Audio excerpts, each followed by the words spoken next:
caso y también las connotaciones religiosas del mismo, nos acompaña el teólogo y profesor de la Universidad Internacional de la Florida, Daniel Álvarez, a quien le agradezco que venga aquí a Mega News a hablar de este tema que es tan álgido, profesor. Gracias por estar con nosotros. ¿Cómo aborda, profesor, la religión, la creencia en posesiones demoníacas en casos como el de esta señora, donde se relaciona con un trágico desenlace como la muerte de su propio hijo?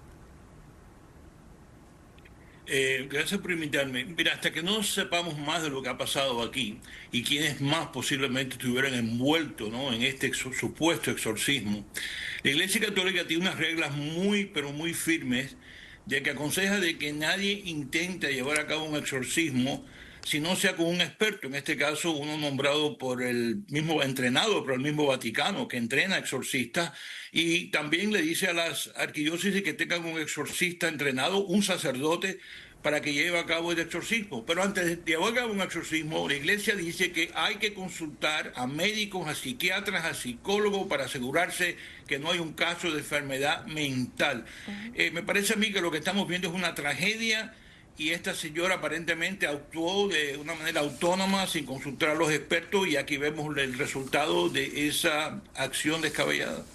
Y en este caso, bueno, quizás probablemente la que tenga un desorden psiquiátrico puede ser la madre, no precisamente el niño, porque uno de los comportamientos en la psiquiatría que empiezan a ver cosas no vinculadas con la religión es precisamente la esquizofrenia, la bipolaridad y este tipo de enfermedades. Ahora, la percepción de que un niño o una persona está poseída, ¿cómo se interpreta en la religión y cómo se llega a aceptar esa percepción, ¿no?, de manera lógica, sin caer, digamos, en, no sé, en la cosa esta de digamos, satanismo, no sé, ¿cómo se interpreta lógicamente? La superstición, ¿no? La superstición. De superstición, sí. Sí, correcto. Y también el diagnóstico. Por eso enfaticé mucho desde el principio, en mis palabras, que la Iglesia Católica tiene unas reglas muy, pero muy firmes y muy claras de que esto es un asunto muy delicado y que no se puede uno asumir responsabilidad de llevar a cabo un exorcismo sin la consulta de expertos, no solamente dentro de la iglesia como un sacerdote entrenado para llevar a cabo un exorcismo, sino con miembros de la comunidad, es decir, psicólogos, médicos, psiquiatras, que todos trabajando en conjunto como un equipo determinar qué es lo que está pasando aquí. Y te voy a decir una cosa, la mayoría de los casos, yo diría un 99%, no tienen nada que ver con supuestos exorcismos, sino con enfermedades mentales. Pero mire, estoy de acuerdo contigo, los videos que vi de la señora que ya han salido a la luz, ¿no? La forma que ella se conduce me da a entender a mí que tú lo que dijiste es muy acertado, la enferma mental es la madre, ¿no? Porque la forma que ella habla con la policía y lleva a la policía a ver al niño, todo esto demuestra que hay un desorden dentro de esa persona que no tiene que ver con el niño. Y además el testimonio de los amiguitos del niño dicen que este niño era un niño sumamente normal. Así que esto es una tragedia.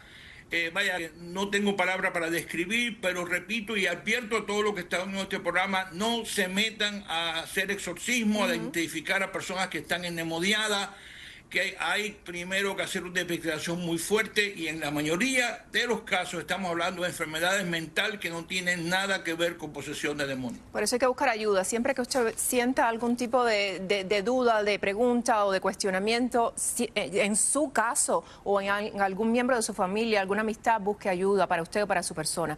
Profesor, ¿se ha documentado en la historia algún caso de exorcismo exitoso que se haya logrado?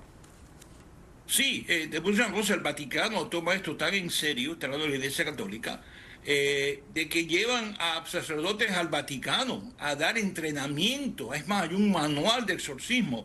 Estamos hablando, muchos de estos exorcistas son doctores, son psiquiatras, son psicólogos. Es decir, esto es una cosa sumamente delicada. Mira, poniendo al lado, aparte, si yo creo o no en la existencia de los demonios, el hecho es que la Iglesia Católica se da cuenta que esto es un asunto que no es para amateurs, no es para personas como esta madre que tome, ¿no?, que decida que ella va a hacer un exorcismo.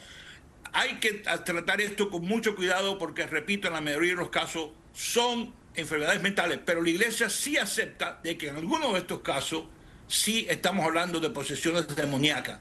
Y yo, con mucho respeto, Digo, la iglesia tiene 2000 años de historia, ha tratado con este fenómeno desde el tiempo de los evangelios, que hablan sí de posesiones demoníacas, así que yo le tengo mucho respeto a lo que la iglesia dice. Repito, por favor, nadie intente un exorcismo. Si tienen dudas, son religiosos, no cuenten con su pastor, que ese señor no puede ser un experto.